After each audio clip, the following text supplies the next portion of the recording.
All right, guys, I think we've got everybody on here, so I want to welcome you all to our, I think this is number 3 in our webinar series on the First Impressions program.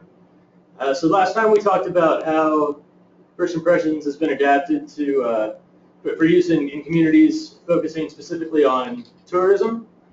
Today we're going to talk about how the program's been adapted to some unique audiences, specifically millennials and youth, and then also to some specific places, urban neighborhoods, and main streets.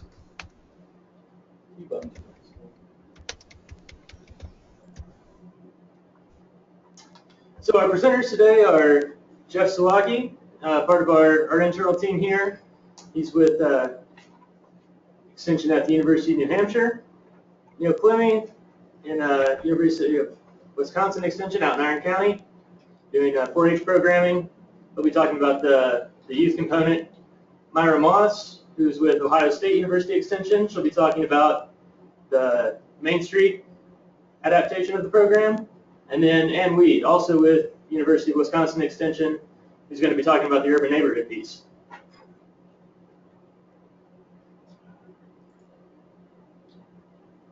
So, agenda for today, our unique populations, our unique places. We'll have a discussion, question and answer session. As before, if you have any questions while we're going along, go ahead and put them in the chat box and we'll make sure that they get addressed at the end. And then for the internal team, we're going to have some discussion, just kind of a planning session about what we need to talk about for the Vermont trip. So, and again, reminder about upcoming webinars in the series. We've got our last one on August 19th talking about program evaluation for First Impressions. We're going to have Allison Nichols, our evaluation specialist, on, so she'll be able to give us some advice and some input on what she thinks would be the best way to approach this. And we'll talk about the work that's been done previously here at West Virginia University.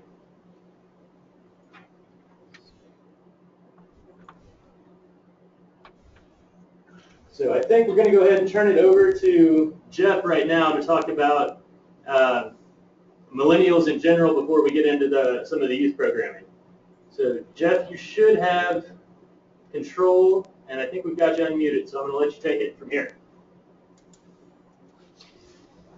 Great, thanks. Let's see if I can get this to work. There we go. Thanks for the introduction. I'm Jeff Sawaki. Again, I'm a Community and Economic Development Field Specialist for the University of New Hampshire Cooperative Extension based out of Grafton County. My focus at Extension has been in understanding technology and generational hallmarks, specifically in millennials. To clarify, the word millennial is the term used to describe a generation cohort born between 1980 and 2000. Today I'll be discussing best practices to engage millennials, and I'd like to highlight an article published in the Journal of Extension authored by Andrews and Lockett titled Improving Generation Y Volunteerism in Extension Programs. I think it does a great job of highlighting some key hallmarks of the generation and ways to capitalize on those traits. Some of this talk will touch on those recommendations. My own research tends to support a number of their conclusions with some reservations. It's important to note that there has been and continues to be a scholarly debate over whether true generational differences exist. Are these traits unique to the cohort or simply just a part of the typical human cycle? I would put my money on somewhere in between and would sway away from true generational traits. Sadly, there hasn't been much research on or proper data to do this kind of analysis of research.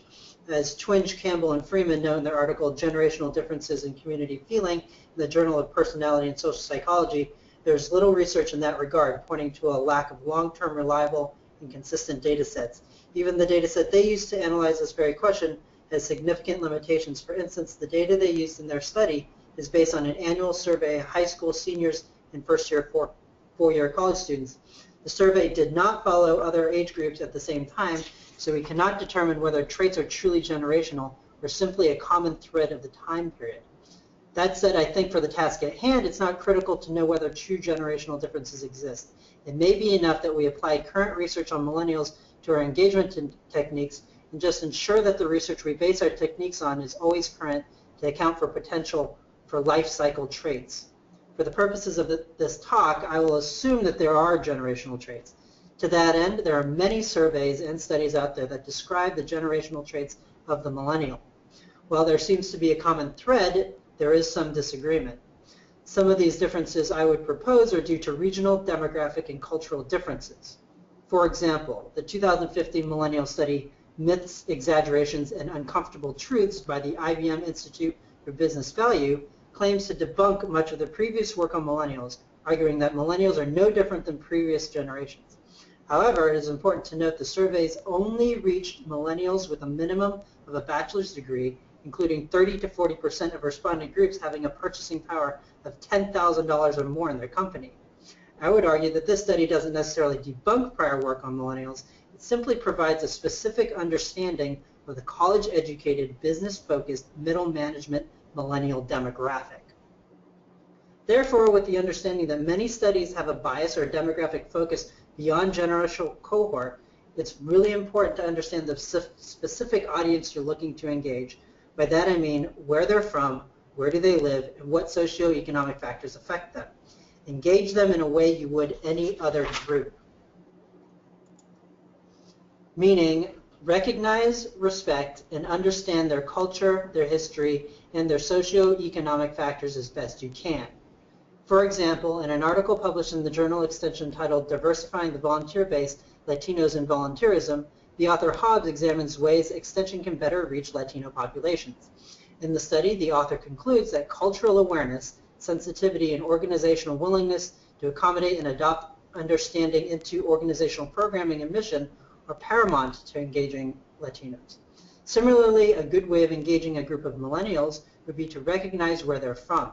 It's not to say you should disregard generational traits, but instead understand that it's just a small part of who they are, and they may in fact relate more to another group of characteristics than that of the, quote, typical millennial. And perhaps that's where my research can be of some benefit to you. Suffice to say, I don't know the best ways to engage all millennials when you consider the generation's wide diversity socioeconomically, culturally, and historically. That said, I can point to maybe a couple of hallmarks that many millennials in the U.S. have likely experienced, which is far fewer than many of the studies out there today purport to have locked down. I would argue that many of these hallmarks or traits championed by these studies are likely more tied to a particular demographic or region and not necessarily the historical and cultural traits most millennials share. If you break out the historical and cultural traits common to millennials, I believe that you'll discover two.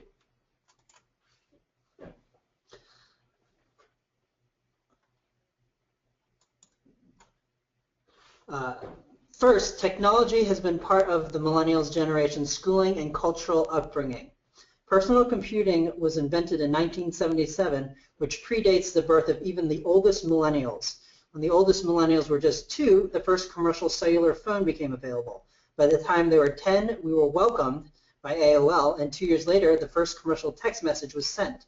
By the age of 15, online social networks as we know them today came onto the scene. By growing up during this time of widespread use and adoption of computers, the internet, and mobile technology, millennials have simply had an opportunity many and older generations have not. It's not that older generations are not tech savvy. I would propose it's more that they don't have as much youthful experience with the technologies that are so proliferate today. By contrast, a millennial in front of a rotary phone, and you'll likely get a curious look. The millennial historical and cultural experience simply does not include, at least for the most part, the rotary phone, but it does include the mobile phone, computers, and the internet. And I think data by the Pew Research Center from 2014 really highlights the high adoption rates of 18 to 29-year-olds in technology, with internet use at 97%, social media at 89%, and cell phone ownership at 98%, all of which are at higher rates than any other age group. Perhaps most telling is the substantial divide in social media adoption rates, with the 50 to 64 and the 65 and up age groups and at 65% and 49% respectively. Compare that to the 18 to 29 and the 30 to 49 age groups at 89% and 82% respectively. Second, millennials are information heavy. Information, I would argue, is a distinctive quality of the millennial generation that has been facilitated by the proliferation of modern technology. By the time the oldest millennials were 13, the first web search engines were commercially available, with Google following in 1998. In 2001, Wikipedia was born. From 1994 to 1998, the National Science Foundation, DARPA, and NASA funded the first digital library projects. The effort was, as the National Science Foundation puts it, to preserve data over time and transform raw data into information and knowledge. With the ease of looking something up online, millennials are and have been able to find, learn, and discover new information quickly and efficiently. So how can we use these two hallmarks of technology and information to better engage millennials in best practice? First, volunteerism should be a meaningful engagement. It should be dynamic, be time-sensitive, and efficient. Work should have a team or group component. Leaders of groups should provide constructive feedback and positive reinforcement of an individual's value and contribution. Further, as authors Vettern, Hall, and Schmidt in their article Understanding What Rocks Their World, Motivational Factors of Rural Volunteers, published in the Journal of Extension, found millennial volunteers have a desire to pursue opportunities of personal interest that enhance their skills, meaning millennials want an engagement to provide a skill-building opportunity. Beyond that, it's also critically important in a meaningful engagement to avoid burnout. According to data out of the University of Minnesota Extension, Senior Research Fellow Winchester found that organizational leadership in public organizations is being stretched thin in many rural communities.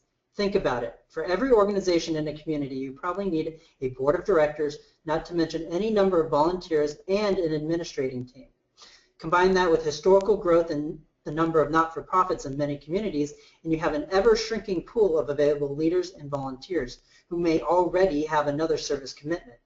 Bringing a millennial into an organization needs to be well considered to maximize their service time and prevent burnout.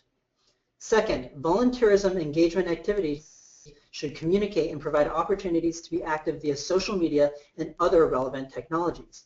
In regards to communication, if there isn't a need to meet in person, why not email, private message, or video conference? To better understand the value of telelearning techniques, in the article Using Digital Classrooms to Conduct 4-H Club Meetings in the Journal of Extension, authors West, Furman, Morgan, and Duncan used video conferencing for digital classroom participation of 4-H students. The authors found that not only did telelearning improve student scores, Extension educators also saved an estimated 7 hours of travel time and 26 hours of instruction over a 3-month period. Using digital technology to save time and communicate when done properly can reflect positively on millennials and may improve their willingness to continue the engagement and participate in future opportunities. As the article Can Blogging Benefit Staff and Youth in 4-H Programs, in 4-H Camp Programs, published in the Journal of Extension, authors Ashton, Galloway, and Bordeaux found that although technology and social media, in this case a blog, can facilitate and improve learning, using the right technology or social media platform can be critical in connecting in a credible way with users. To that point, 76% of their evaluations indicated that a blog was not a good way to stay connected with users. As one respondent commented, blogs are so 2004. Many millennials use technology to communicate and participate. Engagement should recognize and find ways to use technology in an appropriate and credible way. Again, I'd encourage you to read Andrews and Lockett's article in the Journal of Extension, Improving Generation Y Volunteerism in Extension Programs, mentioned earlier in my talk. It touches on and goes into more depth as to why these and other techniques may better engage millennials over traditional methods. If you're interested in reading any of the articles or studies I mentioned, I've included a works cited page in these slides. This PowerPoint should be available after today's webinar, so don't worry about writing all the ones down. Also, there are a lot of things that I was not able to touch on. And if you'd like to learn more on millennials, I've also included additional citations on the following slides. And a lot of these are very good, and they do have competing sort of thoughts too, so you can get both sides of the story. And thanks for listening.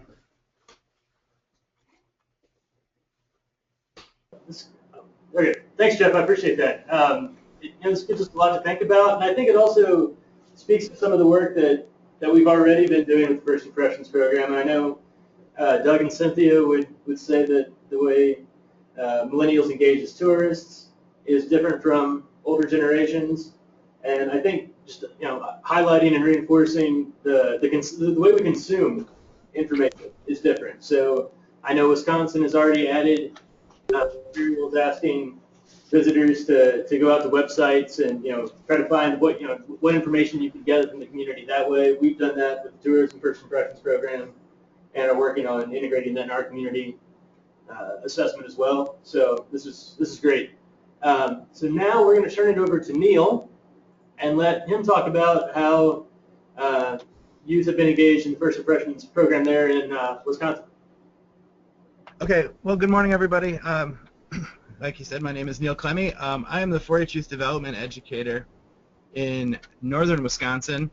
I live in a community of about 1,500, is the largest community in our county. Our county has a total population of just under 6,000 people. So I'm dealing with incredibly rural communities. So when I started here, I was looking for a way to engage young people in some sort of activity that would kind of try and stem the brain drain that rural communities face. And through readings and research, I found that some promising practices included engaging them in meaningful community decision making as a way to connect them better to their community and get them actively involved in their community and so they can see the issues that their communities face and hopefully find solutions to address those. The goal ultimately, well, I'll get to that later. Okay, so next slide, please.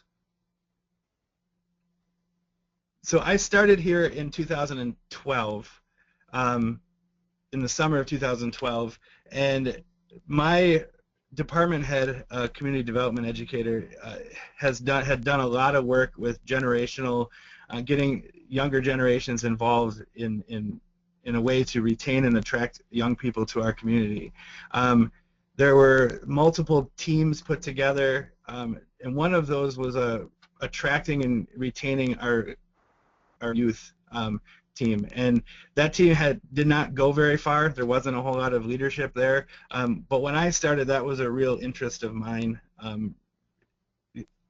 I had a background in youth and governance and teen courts and getting young people involved in those types of projects. So when I heard of this First Impressions survey, immediately as a youth development educator, my mind went to how can I get young people involved in that? And when I talk about young people, I'm talking primarily teenagers, high school age, but we also included, I would also include up to 20, 21 years old. We feel like that age, they're still kind of hanging out with teenagers. They're still kind of, in this community, in rural communities anyway, they're still the same peer group at times. So in 2013, we decided to take a group of kids across the state over to a town called Amory and conduct a first impression exchange. We had a team of 6 youth and 2 adults, and the team from Amory sent 2 youth and 6 adults over to Hurley to conduct the same survey. We were using the same survey that was done for 15 years. The one created by Andy Lewis, it was the adult version. It was the long paper version. So it was the traditional version of the First Impressions. So the team, a big part of the team of the project was for our team to go back to Amory and report back to them on what we found. So we went there in person and met with city leaders. I believe it was city council members, economic development boards. There was about 30 people there. I was told there'd be about 12, so the kids were not, they were a little nervous walking into the room and seeing that many people. But they gave them our report, and they worked our report into their action plans.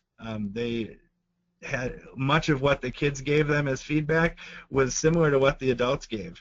And when you're engaging young people, typically people go, oh, they're going to give us some ridiculous solutions to our problems. Oh, we need a water park, or we need an amusement park. And we find that's not the case. When properly prepared, can give valuable feedback and And that's what was happening. And the adults in the room were really shocked to hear some of the feedback that they were getting. Things that they thought they were doing very well, the young people were telling them, but things like we didn't know about it. There was no sign telling us. It wasn't on your website. It wasn't on your Facebook page.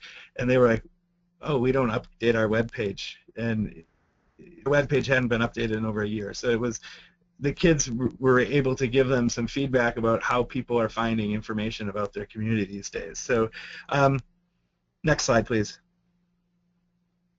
I already touched on this a little bit.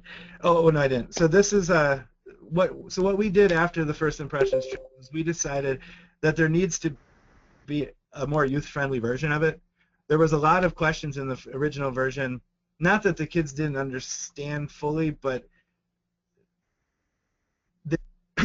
there was things that young people can give feedback about that wasn't in there, and then there was some things in there that maybe young people would need a lot more proper to give feedback about. So we recreated the survey, and we added a project coordinator guide to it as well. So in the project coordinator guide, we worked with a community development educator here in Iron County, and what she told us was, some feedback she gave us was, we don't really know how to program with young people. That's not our forte. That's not what we do. So tell us some of the policies and things that are in place that protect young people, and then things that we have to think about. So as a 4-H youth development educator, I put together a project coordinator guide, best practices of programming with youth, some suggestions, some ideas, youth protection policies that Wisconsin uses, things like you have to have a 1 to 10 ratio of adults to youth. You should always have 2 adults present when transporting young people. Adults don't stay in a hotel with young people. Those types of things. The things that keep young people safe and also keep the adult volunteers who are participating safe.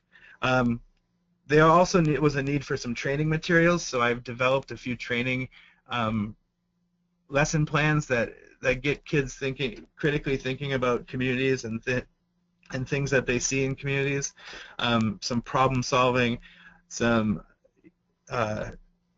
just basic assessment skills to get kids to look at things so that they can give valuable feedback back to communities.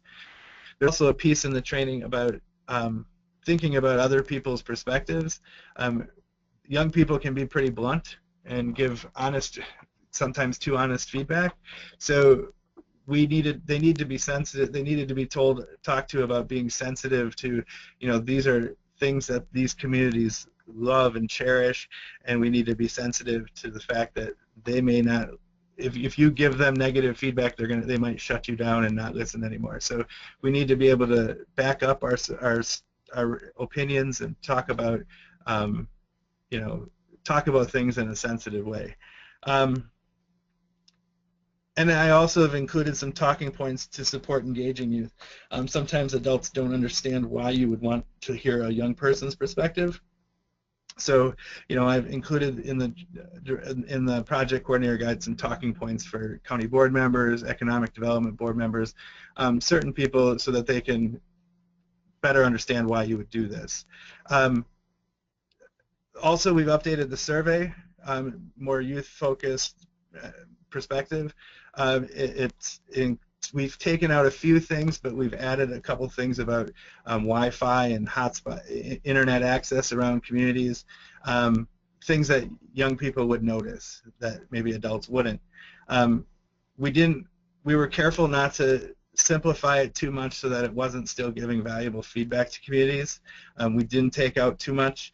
I feel like it's still a valuable, and I've had it looked at by community development educators, and they've told us that it still feels like it would be valuable for communities.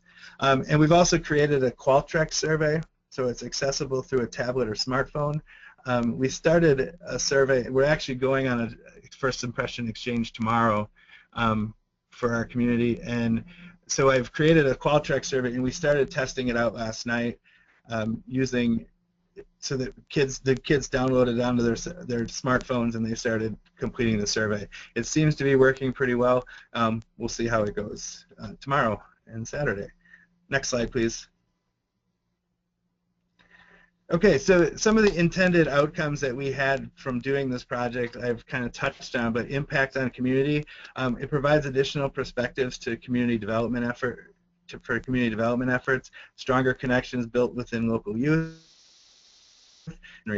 Um, One thing that when I talked to the kids about this project was how do you feel your opinions are valued by local adults, people in this community, and not one of them said that they felt valued. So it was important for me to not only change adult opinions of youth, but youth had to start changing their opinions about adults and understanding that, you know, you need to change the way, you need to, how do I say that, change the adults' opinions of youth. They needed to come to meetings and be serious and give serious opinions and feedback so that it could be useful by adults. And then the adults had to be trained and talked to about, you know, listening and not just, you know, nodding and, you know, that's cute. Some teenagers are in here talking to us about this. This is great. It was important that they felt valued while they're doing this. The impact on the youth have developed a sense of place and connection to the community and the community assets, create a sense of belonging to the community, and a deeper understanding of community challenges and assets. If Hurley is the community that I live in, 9 taverns and bars to a population of 1,500 people, which doesn't seem odd to people around here. But now the young people are starting to go to these other communities and notice that, wow, they have stores downtown. We have bars. They have, you know, restaurants downtown. We have bars. So our young people are starting to see kind of the differences between our community and their communities and these other communities, and they're really getting a better understanding of some of the challenges that our community faces. I think that's a positive thing. And hopefully moving forward we can see, you know, these young people step up and maybe try and make a change in their communities. Next slide, please. I've been asked a lot about what this costs to do. So I've written a innovative programming grant the last couple times I've done this. So for this summer I've written one actually to include my county to do 2 trips, but I've also included that other county, their expenses to come here. I just wanted to make sure that we were able to do this, and sometimes cost is a factor. This is a breakdown of the cost basically for 10 people to conduct the survey. We're going to be doing one tomorrow, as I said, in Montello with some Hurley students, and then later in the summer we're going to schedule one for Weyauwega, Wisconsin, which is a slightly different. It's closer to like an urban area, but it's still a rural community. I think a major difference between my communities and some of these other rural communities is I would call our community a remote community. We have about 2.5 hours drive to a shopping center or an area where our kids could actually, you know, go to a shopping mall. So there's some of these other communities like Weyauwega and Montello maybe have a 1/2 hour drive to get to one of those, but they're rural. Where they're rural, we're remote. So there's a little difference in the communities, but the population of these towns is similar. That's why we picked these communities. Next slide, please. This was just a map. This was a presentation I had done before, so this was a map to show people where first impressions have been done with adults. Next slide. This is in Wisconsin where we have current first impressions have been done, is the blue slides, or the blue stars, and the red stars are some other communities who are interested in doing it.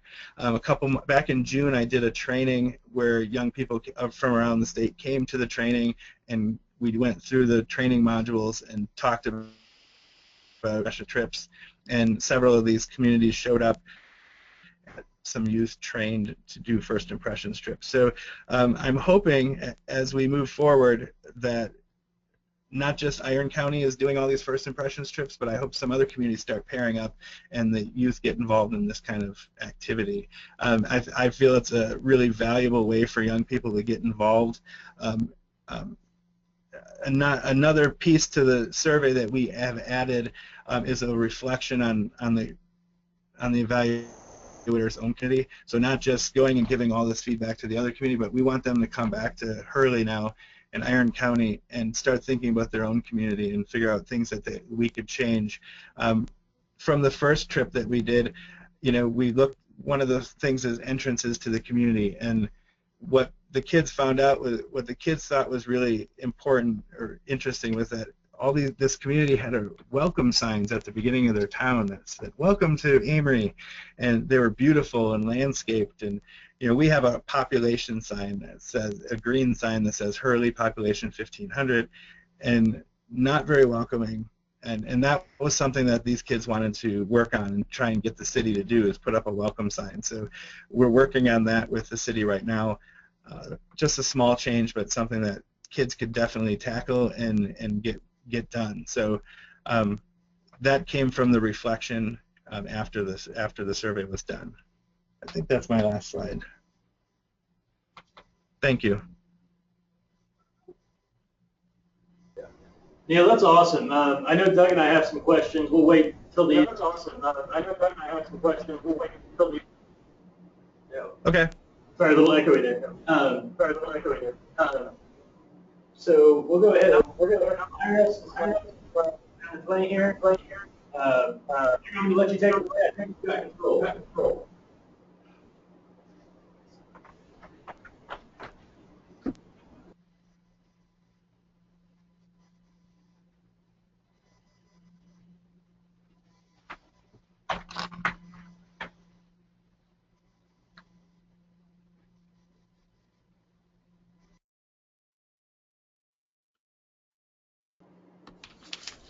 Myra, you should have control. We can't seem to hear you, though. Okay, thank you. There we go. All right. Oh, can you hear me now? Yeah, gotcha. Okay, thanks very much. I'm Myra Moss, and I'm Extension Educator and Associate Professor from Ohio State University Extension, and I work in the Community Development Program area, and I've been our state team leader for First Impressions since we adopted the model developed by Andy Lewis at the University of Wisconsin. And we felt that it was such such a usable model and such an excellent way of getting feedback to a community that we've also adapted it to Main Streets and some other areas. So I believe we were one of the first states to adopt Andy's program. Okay, I'm trying to advance the slide.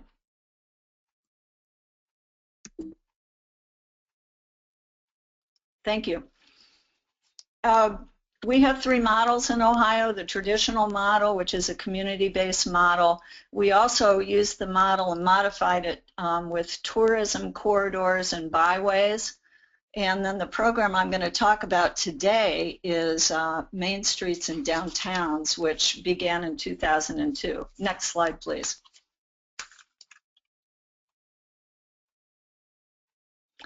So today I'm going to cover very briefly how the program was developed, the purpose of the program that we saw emerging from doing First Impressions with communities, some of the similarities and differences, some features of the program that we think are unique, and then also some of our takeaways. Next slide, please.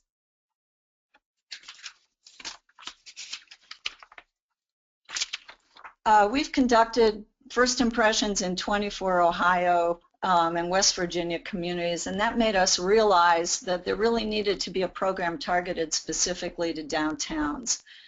Downtowns need that candid feedback on the effectiveness of their development efforts, and First Impressions can provide that in a non-threatening way.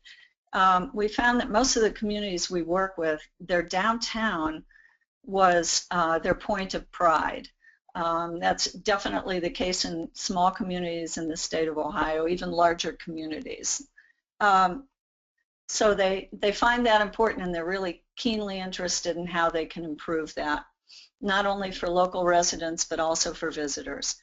So we developed in partnership with Heritage Ohio, Inc., a First Impressions program for Main Streets.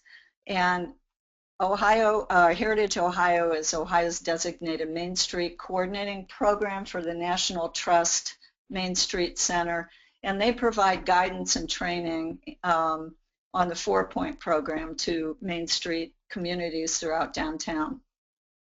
It was offered, we gave them this curriculum as a free benefit for their members. And they manage and promote the program under a memorandum of understanding with OSU. I'm still not able to, I'm sorry, I can't advance the slides. Next slide, please. So the purpose of the Main Street program was to adapt that first impression model specifically to main streets. What we did was we identified characteristics and features that are important to successful downtowns and address the concerns to Main Street organizations and community leaders. Some questions we tried to answer through the survey, development of the survey, were for a community: how have their development efforts resulted in desired results? Do visitors notice the investments that they've made? How attractive is their downtown to visitors? Is it clean, easy to navigate? How friendly and knowledgeable are retail personnel to customers? And also not only businesses but public offices such as the city building and actually even the tourism office.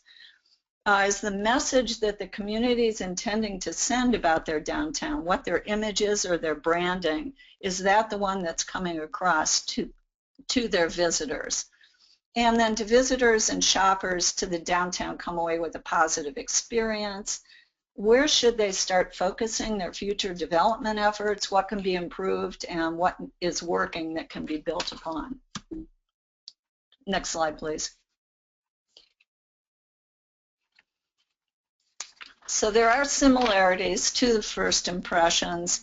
The communities are paired. There is usually a downtown organization that is the local coordinator and lead at the local level. We help match them with other communities, and our matching criteria are not particularly rigid. We're looking maybe for a similar size, but what's maybe more important is that it's within a 2 to 3 hour drive of the community they're paired with, because it's about a 4 to 5 hour program. And then when you add on travel time, you know, we try to keep it to 1 day. It is one long day, but we do try to keep it to 1 day. We train volunteer visitors. They're chosen by the sponsoring organization, and we use the peer-to-peer approach still. So we give them kind of some guidelines. You know, retired people who are still working, different ages on the team, male and female, maybe a downtown merchant, community resident, downtown volunteer, and then the downtown coordinator can be kind of the person who you know, shepherds them during the visit. We usually suggest about 5 to 6 people. We train the visitors and make sure that they know they're visiting anonymously. So we even ask them to make up stories as to why they're in the downtown. We tell them to take lots of photos as they're filling out the survey, and especially to focus on confusing or unattractive signage or restored storefronts, things that they really want to emphasize. Okay, and again, the visit is very much the same as the standard First Impressions program, and you know, they provide the report. The report's presented to the other community. Next slide, please. The differences are the management entity, the involvement of Heritage Ohio is different in partnership with Extension. And preparation for the visit is a little bit different. Since we're trying to find out if the image they send is the image that's received, we ask people to prepare beforehand and get on their websites and get their promotional materials for their downtown so they can look at those and find out what do they expect to see when they visit that community. Okay, and the survey itself is targeted to the Main Street needs. We have a specific geographic scope. It's on the main entrances leading into the downtown, because we've often found that a beautiful downtown can be negatively impacted by driving through a deteriorated residential neighborhood or strip business area on the way to the Main Street. So that's something that the Main Street needs to be aware of and hopefully be able to improve. We assess the business mix of the downtown. Is there enough variety in the downtown to keep visitors occupied and entertained for hours? And of course, the friendliness and helpfulness and knowledge of the staff personnel, as well as staff in public and governmental offices, is really important. The first line of defense can set the tone for the entire downtown experience. Next slide. Some of the unique features we have are, on the survey, the community is able to develop 3 locally developed questions, and this really gives them an opportunity to check out the impact that their redevelopment efforts are having or their customer service efforts are having. We also do a return trip questionnaire with 4 questions to ask them to, which they fill out on the way home when they're carpooling on the way home. The visual aspects, how people treated them, based on the visits, what did they appreciate most about the Main Street, and 3 things that they'd like to have happen in their downtown. We've really found this to be a pretty powerful thing to gather information on, because we have found communities use what they've learned in those other communities, the ones they've visited, to either address their own issues or to build upon what's working in their community. We also do, and I didn't put this on the slide, an overview and addendum to the Main Street report, where we kind of pull out the major themes and then also make a use the photos to emphasize key points, and then also make some suggestions about follow-up programs they may be able to benefit from. Next slide. Our takeaways are, and what we've learned is that often for communities, the message that they intend to send, the image that they intend to emphasize, is not what comes across to the visitor. One downtown has Salem, Ohio, has a shaker history, long shaker history. And they were trying to develop an image of their downtown consistent with that. And it wasn't coming across. So what they did do was they installed these beautiful signs when you're leading into the downtown that emphasized the Quaker or Shaker heritage, and they also did things with flags and other kind of signage that tried to get that message across. Customer service is important. Not only private entities, the businesses, which are usually pretty good at that, not always, but usually, but the public offices, we found that often the grumpiest and the least helpful people were in the village hall or the city building, or sometimes even the tourism office, which often had limited hours, so the visitors really couldn't get any information because it was all locked up while they were out for lunch. So those are the kinds of things that communities need to be aware of when they're working on their customer service, Signage and wayfinding is often overlooked. You know, signage that would help you even when you're entering the town. Where is the downtown? Are there ways that direct you to the downtown? And often there aren't. And then how do you navigate around the downtown? How do you find public parking? You know, how do you know where certain businesses are? And some communities have done some really sophisticated things in terms of wayfinding and signage. And that's often, usually something that we do suggest, that they get further training and implement a program on that. Another thing we take away is the program really needs to be marketed and promoted, and I think more efficiently marketed and promoted by the downtown organization in Ohio that we're working in collaboration with, and that's an effort we intend to make over the next year. Then the other thing is the long-term results are important. We have surveyed the traditional First Impressions programs, but we have not surveyed the Main Street programs as effectively as we should. We have stories about what they've done as a result of the Main Street visit, but we really don't have a complete evaluation of long-term results, and that's something that needs to happen. Next slide. Next slide. Hello? Sorry. Okay, for further information, you can contact me at my email and obtain some of the materials on our First Impressions website. The survey isn't on there because we do charge for the program, so we want communities to access their application on the website first, understand what their financial commitment is. It's like $300 per community, so it's not financially prohibitive. But if you would like copies of any of our surveys, please contact me by email and adapt it maybe for your own Main Street in your own state. The only thing I would ask is that you do, cite Ohio State University Extension and follow up with us and let us know if and how you are using the program and maybe even how you've modified the survey or the process. Thank you very much.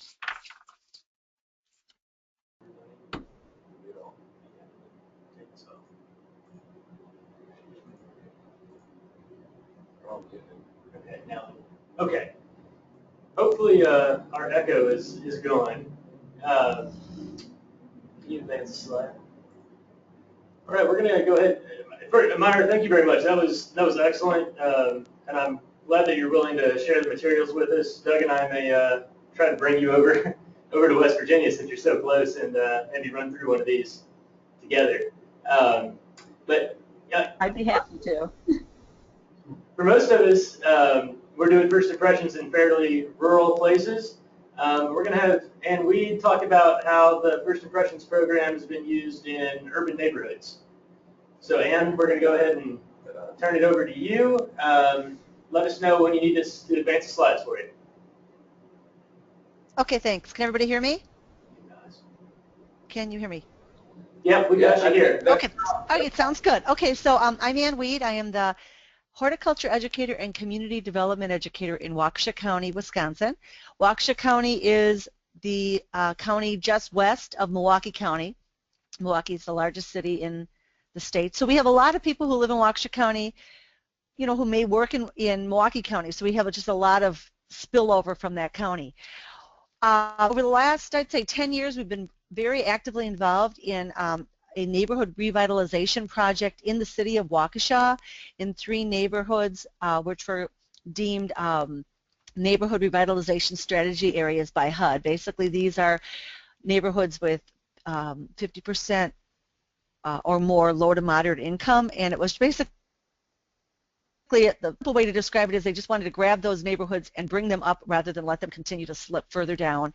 A lot of changeover in ownership and homes and stuff, so they just needed some people to get in there and help those neighborhoods get reorganized and address their issues. So we've been doing that for a number of years. One of the neighborhoods we were involved with was Tower Hill neighborhood, which was one of the older neighborhoods, once again, in Waukesha. And there was some interest from the residents of, really to try to improve their neighborhood.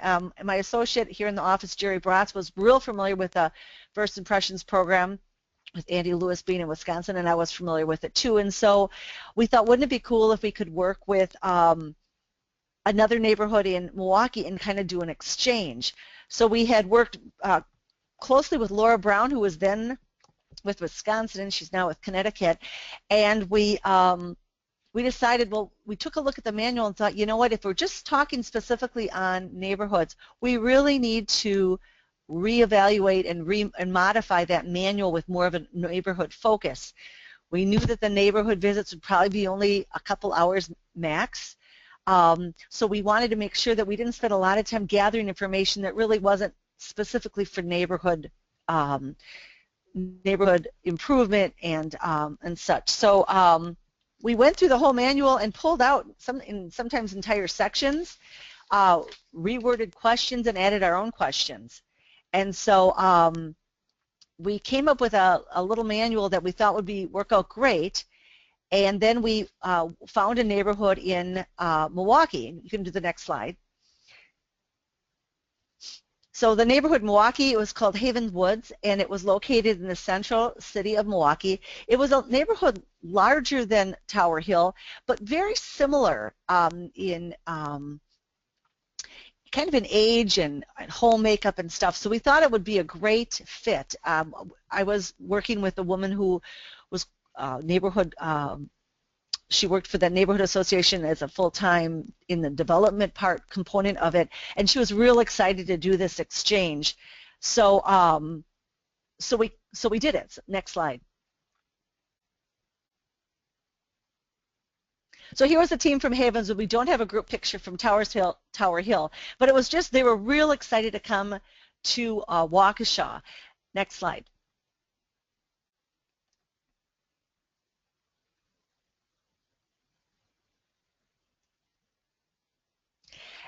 Both neighborhoods, when they went, had a lot of preconceived notions on what they were going to see, and especially Havenswood, thinking, oh, we're going out to kind of a big suburb outside of Milwaukee County.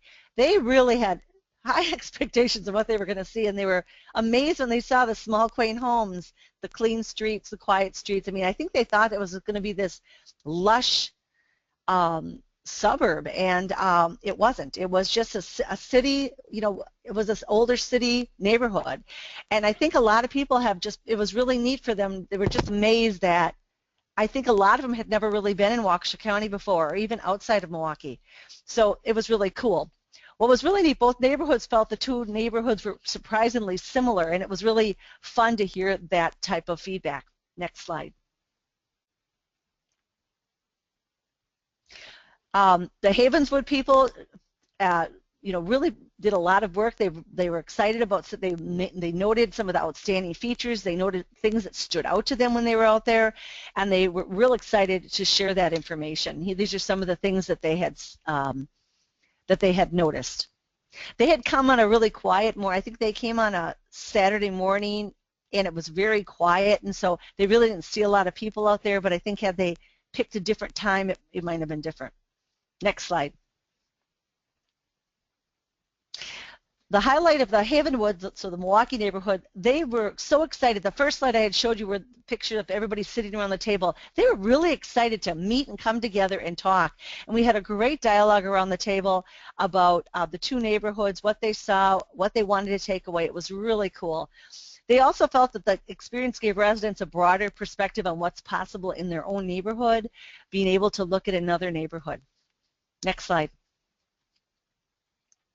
For Tower Hill, they were so jazzed about all the tree-lined streets. Milwaukee has a lot of really old trees lining the streets, and in Waukesha, they don't have as much, and I don't know if it's because they've lost some trees due to disease or what, but they were really excited about the signage that was in that particular neighborhood because Tower Hill had been talking about they wanted to do some signs, and this particular neighborhood had multiple ways of how they identified that neighborhood, so they were real excited to see all those examples.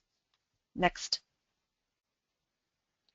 They also were excited to see the road striping on the road for bike lanes. I think more and more people are starting to, you know, bike around here, and so they were excited to see that for a safety issue. Next. The Tower Hill residents, a couple of their takeaways was the Havenswoods was a fairly large neighborhood, and they really felt like a lot of people, when we talked to the people in the neighborhood, they didn't even know they were part of that neighborhood. They didn't even know it was a neighborhood, so to speak, that had a name. They knew the sign, but I don't think they understood it, and the Tower Hill group felt that it was because the neighborhood was so big, people didn't feel connected. And then they also noticed the landscaping of the neighborhood, of the homes, and they said it was such a huge visual impact on first impressions of the neighborhood, and they have been really big into beautification since they participated in First Impressions because they know what an impact it has on people driving to their neighborhoods. Next. We asked all the participants from both neighborhoods what aspects of the program had the greatest impact, because we wanted to know, did they find it valuable, what was important to them. And they said visiting another neighborhood in person, and a lot of the people said, by posing those questions that you give to people, it really makes them look at certain things that you might not normally look at. And they also love getting new ideas of things they could apply in their neighborhood. So it was just, we're talking grassroots people who live there, they're not getting paid, but they have a huge dedication to this neighborhood. It was so neat to see them excited for the possibilities. Next slide. And I thought this comment was really, I thought it was a really cool comment. One of the residents had said she didn't think the two neighborhoods were evenly matched up, but she said that by looking at another neighborhood with a critical eye, it helped her reevaluate her perceived negative of her own neighborhood. And simply put, she said it really opened her eyes to look at more of the positive aspects of the neighborhood that she often overlooks. So it really helped her put her neighborhood into perspective. Next slide. So based on whichever one you want. Basically, I just want to talk a little bit about the outcomes of this program. So those participants who participated are all still very active in both neighborhoods.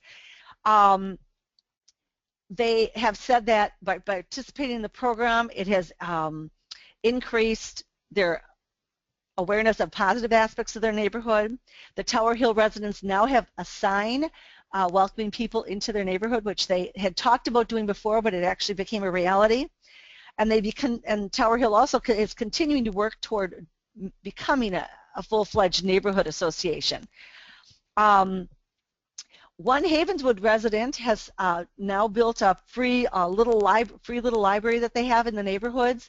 They had seen one in the Tower Hill neighborhood. She has now built one with the youth in her neighborhood, and now they're going to be putting it up in Havenswood. So she's real excited to be able to replicate that particular aspect. And the neighborhood development coordinator I spoke to, she said that the residents are still talking about their visit, and they're still talking about the ideas that they gain by coming to Tower Hill, and they continue to want to improve their neighborhood. So it's just kind of it just has a lot of, there's a lot of, it's hard to measure things when you're talking about neighborhood residents, but I think that it had a real positive impact on both neighborhoods, and it would be exciting to see this replicated again down the road. That's it. Thanks. Great, Ann. Thank you so much. So I guess now we'll go ahead and open it up to any questions, discussion. Unmuted. Anybody have anything? Everyone should. Okay. So we're going to go ahead and unmute everyone, so anyone will be able to talk. So if you have questions, you can either ask them or type them into the chat box, and we can keep track of them. I'm sure there's a number of questions that have come up, but when I unmute everyone, you might get a little bit of feedback on our end. So let's go ahead and open it up. Unmuted. This is Myra.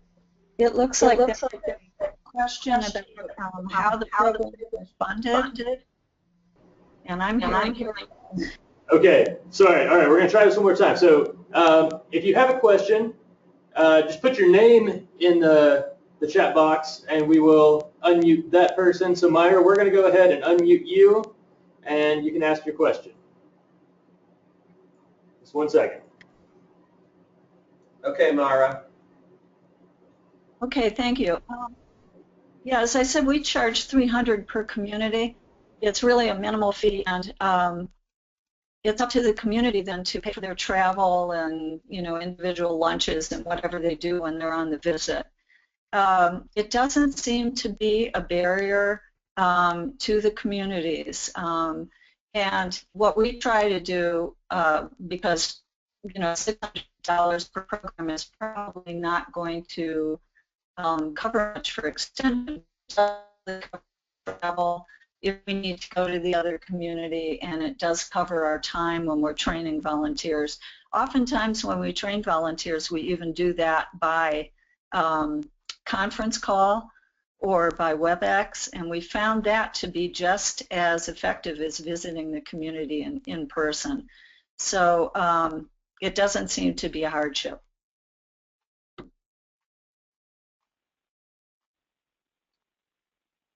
So did that answer your question, Lisa? We've got you unmuted.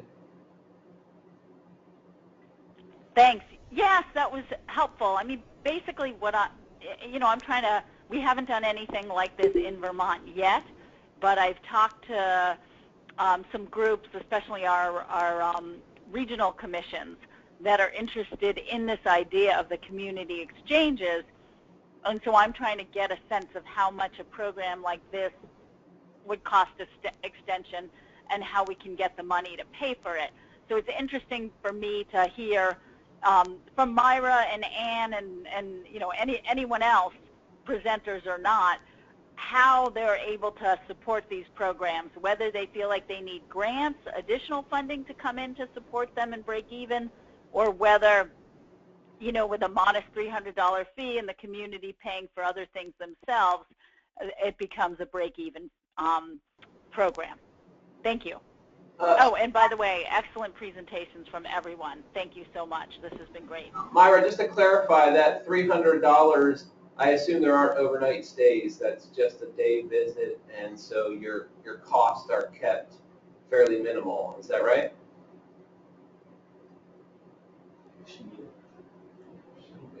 Yes, that's correct. That's why we try to match communities that are within, a reasonable drive of each other, so that they don't have to incur an overnight stay. Okay, so you have not considered including that an overnight stay for a longer duration type of assessment. That's not part of the program.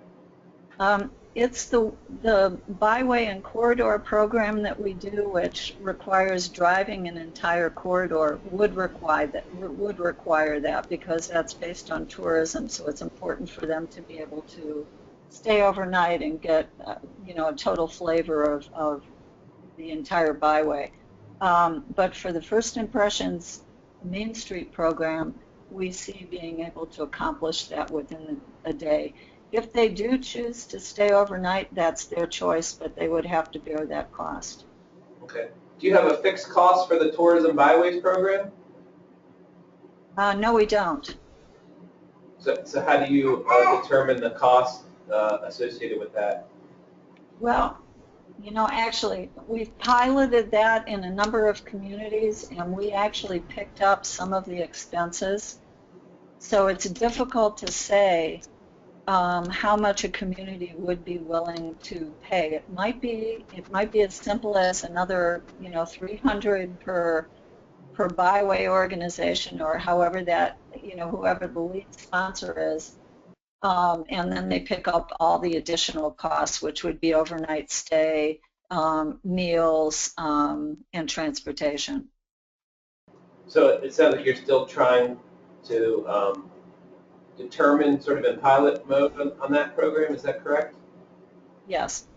Okay, because we had a good conversation about that tourism program that we're working with here in West Virginia, and also Cynthia Messer in Minnesota, and that was obviously a concern, because if you have people staying overnight and visiting attractions, the cost could escalate pretty quickly. Yeah, and that may be where you want to obtain some grant funds to help support their costs. Right.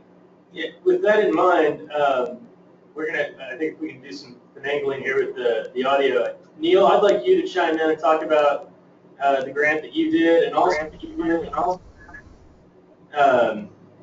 your materials could be made available to those of us that might be interested.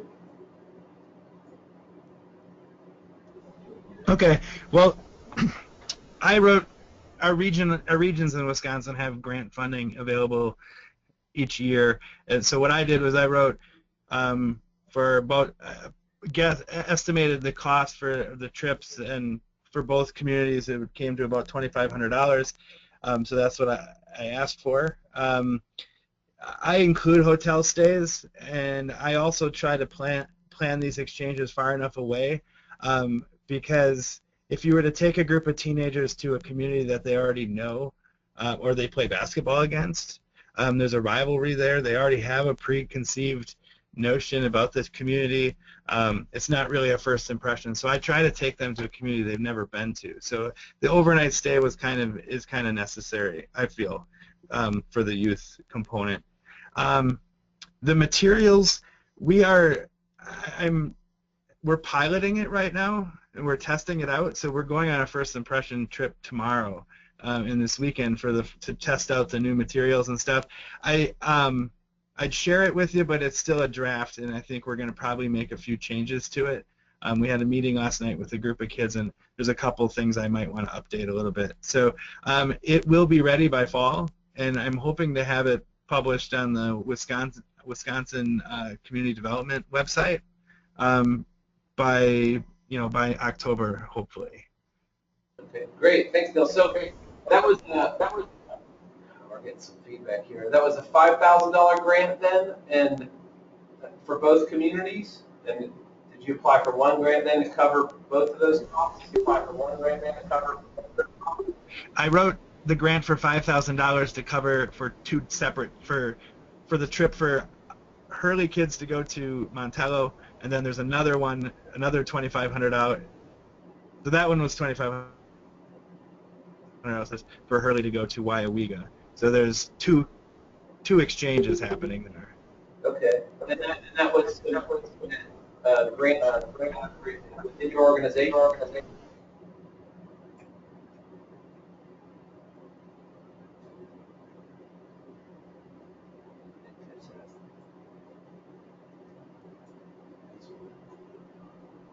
Okay, thank you. Okay, excuse me, thank you. I have found that the economic development boards in some communities are interested in getting young people involved, and they're willing to pay some of the communities have money from their communities to pay for it too. Yeah. Well, and I know that our Main Street program is run through our development office, through the state government, and I'm going to approach them because I think they have some training funds for the statewide that they can share with any of their communities. So I'm going to approach them with this Main Street model. I've worked with them on our tourism program, but I think this Main Street model that Myra's using might be more fitting for that group. So do we have more questions? If you could just type your question or your name, and we'll unmute you. We can try to unmute everyone again, but we get quite a bit of feedback. So I'll just go ahead and unmute everyone, and if you have a question for those who are still on the line, go ahead and just ask it.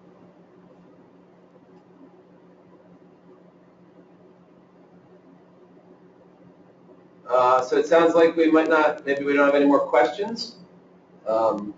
If not, I want to say a huge thank you to all of our presenters today. This was fantastic. It's great to see, again, how this program has been adapted, and there are 3 assessments that I would like to get my hands on and try to pilot in various places here in the state. So thank you so much for making us all aware, and we're going to definitely be in touch to get some of those materials from y'all. So we're going to stop the recording of the webinar now, but we are going to have